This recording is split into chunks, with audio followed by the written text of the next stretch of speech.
अस्सलामु अलैकुम वरहमतुल्लाहि वबरकातुहू। नाज़रीन, उम्मीद करता हूँ आप लोग ईमान और सेहत की सलामती के साथ होंगे। आज मैं आपके लिए एक नई वीडियो लेकर आया हूँ। दोस्तों, वीडियो में हमारे साथ एंड तक रहिएगा ताकि आपको मुकम्मल बात समझ आ सके। और वीडियो को लाइक और शेयर करना बिल्कुल ना भूलिएगा और कमेंट में ज़रूर बताइएगा वीडियो कैसी लगी। यह आपसे पूछना चाहते हैं कि जैसा आपने कहा है कि जीव हिंसा नहीं करना चाहिए, हाँ कहा है ना, मुर्गा के बारे में कहा, अंडे के बारे में कहा, हर बात कहा है ना। लेकिन रामचंद्र स्वतः शिकार करते थे,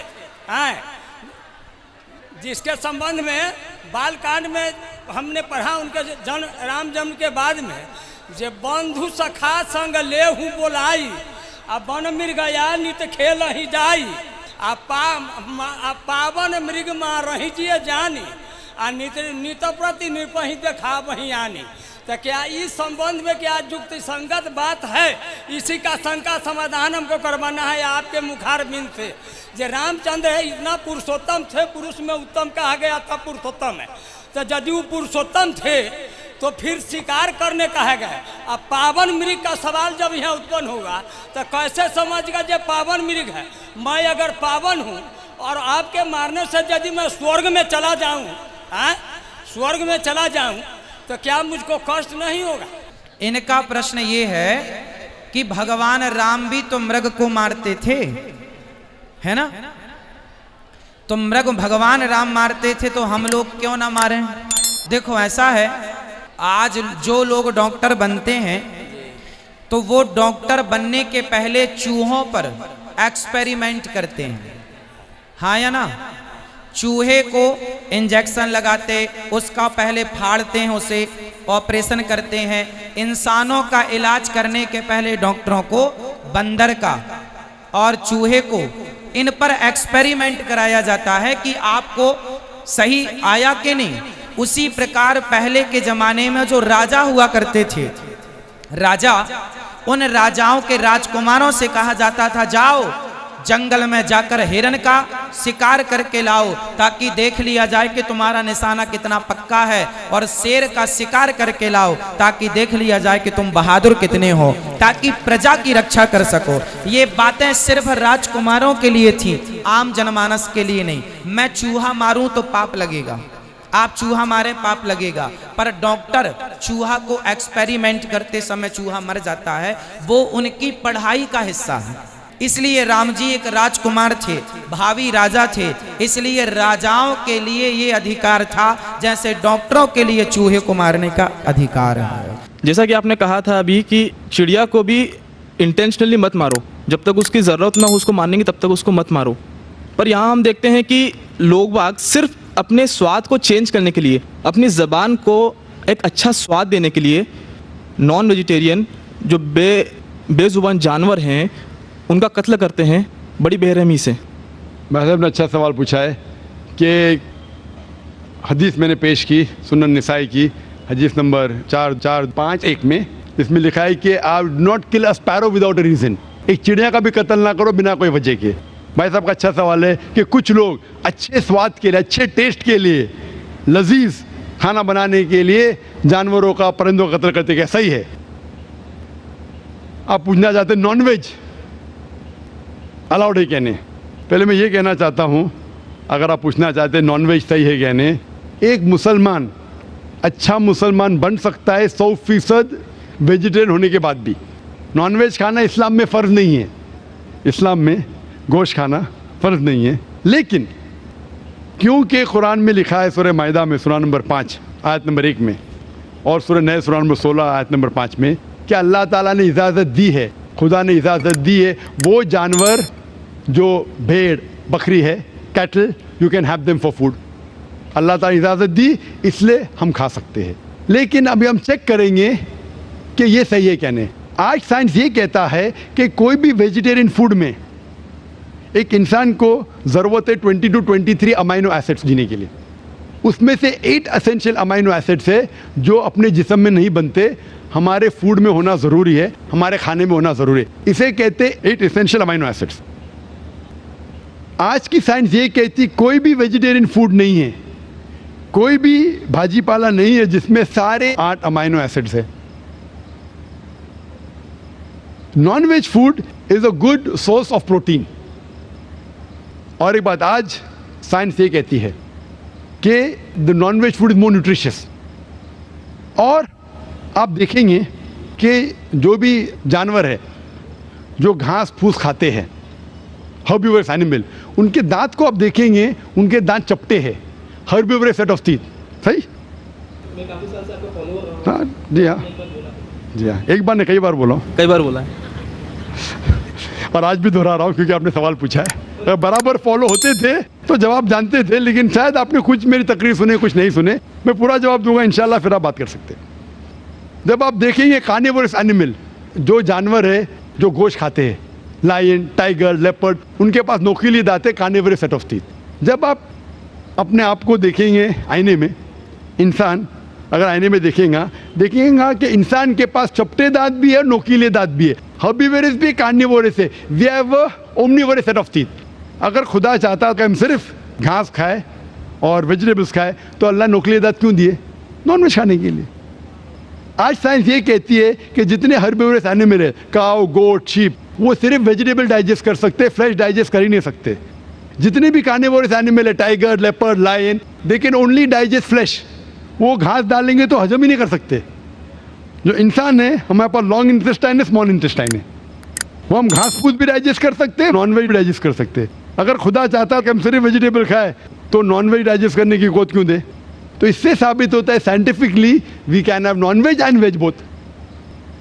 हमें गलत फहमी है अक्सर कि हिंदू धर्म में वेजिटेबल खाना हराम है। मैं अभी कह चुका हूँ, Manusmriti chapter number 5 verse number 30 में, चैप्टर नंबर 5 वर्स नंबर 30 में कहा गया मनुस्मृति में कि खुदा ने कुछ जानवर बनाए खाने के लिए और कुछ खुराक बनने के लिए। अगर खुराक बनने वाले जानवर खा जाते खाने वाले जानवर के ज़रिए तो ये गुनाह नहीं है।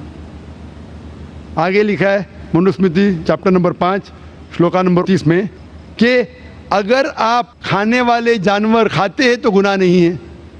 मनुस्मृति चैप्टर नंबर 5 वर्ष नंबर 40 में कहा गया है कि कुछ जानवर कुर्बानी के लिए बनाए गए। अगर आप कुर्बानी के जानवर का कत्ल करते तो गुनाह नहीं है। अगर आप पढ़ेंगे महाभारत अनुशासन पर्व चैप्टर नंबर 88 में, उसके अंदर युधिष्ठिर, पांडव के बड़े भाई, वो बीच में से पूछते हैं कि हमारे जो पुरखे एंसेस्टर्स जो मर गए उनको सुकून पहुंचाने के लिए हम यज्ञ में, पूजा में क्या दें? तो भीष्म कहता है अगर आप भाजी पाला देंगे तो हमारे बाप दादा 1 महीने के लिए संतुष्ट रहेंगे। अगर आप मछली देंगे 2 महीना, अगर गोश्त देंगे 3 महीना, अगर आप रैबिट, खरगोश देंगे 4 महीना, अगर बकरी देंगे तो 5 महीना, अगर आप सुअर देंगे 6 महीना, अगर आप परिंदे देंगे 7 महीना, अगर डियर देंगे, हिरन 8 महीना। और ये पूरा मेन्यू है, लंबा मेन्यू है। अगर आप बफेलो देंगे, बफेलो, तो 11 महीना। अगर आप गाय ज़बह करेंगे 1 साल तक आपके दादा परदादा संतुष्ट रहेंगे। 1 साल। कौन कहता है? भीष्म युधिष्ठिर से महाभारत में अनुशासन पर्व चैप्टर नंबर 88 में पूरा मेन्यू है। वेद में कई जगह लिखा है कि साधु संत गोश्त खाते थे, गाय भी खाते थे। तो इससे यह मालूम पड़ता है कि हिंदू धर्म में गोश्त खाने की ममानियत नहीं है। लेकिन कुछ मज़हब है जो कहते हैं कि भाई जीवित को नहीं मानना चाहिए, मिसाल के तौर पे जैनिज्म एक्सेट्रा, और वो ये प्रचार करते हैं कि कोई भी जानवर का कत्ल नहीं करना चाहिए, इसीलिए गोश्त खाना हराम है। तो मैं कहता हूँ अभी साइंस एडवांस हो चुकी है, हम जानते हैं कि पेड़ पौधे में भी जान है, वो भी जीवित है, तो आप पेड़ पौधा क्यों खाते? नहीं, तो अभी लॉजिक चेंज हो गया। उनको पहले पता नहीं था ना, सैकड़ों साल पहले हमें क्या पता था पेड़ पौधे के अंदर भी जान है? वो लॉजिक उस टाइम सही थी, अभी साइंस बढ़ गई तो उनकी लॉजिक बदल गई। अभी कहते नहीं आखिर भाई पेड़ पौधे पे जान नहीं चलेगा, लेकिन पेड़ पौधे को दर्द नहीं होता, जानवर को दर्द होता है। पेड़ पौधे जीवित है लेकिन दर्द नहीं होता, इसीलिए पेड़ पौधे खा सकते। आज की रिसर्च कहती है कि even the plants can feel pain, लेकिन वो जब चिल्लाते हैं हम इंसान उसे सुन नहीं सकते, क्योंकि इंसान सिर्फ 20 साइकिल और 20,000 साइकिल्स पर सेकेंड के दरमियान में सुन सकते, उसके नीचे ऊपर नहीं सुन सकते। अमेरिका में एक फार्मर था जिसने ऐसा इक्विपमेंट बनाया, जब पेड़ को, पौधे को पानी की जरूरत हो तो चिल्लाता था, वो कन्वर्ट होता था बिटवीन 20-20,000 सेकेंड, उसे फौरन पता चला पानी चाहिए, पानी देता था। अभी उनकी लॉजिक चेंज हो गए। आखिर मानते हैं कि पेड़ पौधे में जान है, उन्हें दर्द का एहसास है, लेकिन पेड़ पौधे में 2 सेंसेस कम है। जानवर में 5 सेंसेस है, पेड़ में 3 सेंसेस है, इसीलिए पेड़ पौधे खाना जायज़ है। मिसाल के तौर पे आर्ग्यूमेंट इस एक पे बात उसकी मान भी लूँ, जो नहीं मानता हूँ मैं, मान भी लूँ, और अगर मैं तस्लीम भी करता हूँ फॉर सेक ऑफ आर्ग्यूमेंट कि अब पेड़ पौधे में 3 सेंस है, जानवर में 5 सेंस है, मैं आपसे पूछना चाहता हूँ, अगर आपका भाई पैदा होता है गूंगा और बहरा, बोल नहीं सकता है, सुन नहीं सकता है, वो बड़ा होता है और एक आदमी उसका कत्ल करता है, आप जाके बोलेंगे जज को, मिलॉर्ड ये कातिल को ज़रा कम सजा देना क्योंकि मेरा भाई गूंगा था और बहरा था, आप ऐसा कहेंगे? आप कहेंगे जज कातिल को डबल पनिशमेंट दो, बेचारे ने गूंगे और बहरे को मारा, कहेंगे क्या नहीं? तो लॉजिक डजंट वांट 2 सेंसेस कम या 2 सेंसेस ज़्यादा। कुरान में लिखा है वो चीज़ को खाओ जो आपके लिए हलाल है, जो चीज़ आपको खाने की इजाज़त है वो खा सकते हैं, जो आपके लिए अच्छा है खा सकते हैं, बाकी हराम है। मुझे ज़ाती तौर पे कोई गिला शिकवा नहीं, अगर कोई गैर मुसलमान गोश्त नहीं खाता मुझे कोई गिला शिकवा नहीं। अगर हिंदुस्तान में गैर मुसलमान सारे हिंदू गोश्त खाने लगेंगे तो गोश्त का भाव भी बढ़ जाएगा, तो मुझे कोई ज़ाती तौर पे गिला शिकवा नहीं। लेकिन कोई अगर ज़बरदस्ती मुझे कहता है कि तुम हराम कर रहे, गुनाह कर रहे, तो मैं जवाब देता, ज़ाती तौर पे मुझे कोई। इसीलिए इस्लाम में लिखा है कि बिना वजह किसी का कत्ल मत करो। मिसाल के तौर पे आप अगर गोट बकरी को कत्ल कर रहे, ज़बा करते कहो बिस्मिल्लाह अल्लाह अकबर, अल्लाह के नाम से जो महान है। लेकिन अगर मैं शिकार के लिए शिकार करता हूँ, निशानेबाजी के लिए, तो जानवर का कत्ल करना हराम है। लेकिन मैं खाने के लिए कत्ल करता हूँ तो इजाज़त है। निशानेबाजी के लिए मैं परिंदे को, पिजन को, कबूतर को मारता हूँ, हराम है। आप समझ रहे ना? खाली अपने शौक को पूरा करने के लिए। लेकिन ज़बान को अच्छा रखने के लिए, जीने के लिए, कुछ भी चलेगा, जीने के लिए जायज़ है। चाहे पेड़ पौधा, अगर आप कहेंगे कोई भी जीवित चीज़ को नहीं मारना चाहिए, मैं आपके साथ हूँ, लेकिन ये मुमकिन ही नहीं है। खाना छोड़ो, सांस लेना मुमकिन नहीं। मैंने कहा ना पहले, आप सांस खाना तो छोड़िए, आप खड़े नहीं रह सकते 10 मिनट तक के बिना कोई जीवित चीज़ को मार के। तो इस्लाम एक लॉजिकल मज़हब है। ये सब चीज़ें जो आपकी दलील है ना, 200 साल पहले हो सकता है कि कोई वज़न कैरी करते, आज साइंस आगे बढ़ चुका है। उस टाइम के लिए सही था, शायद आपकी कोई बात मान लेता था। आज साइंस एडवांस हो चुका और इस्लाम जो है पहले के लिए, अभी के लिए, ता क़यामत तक है।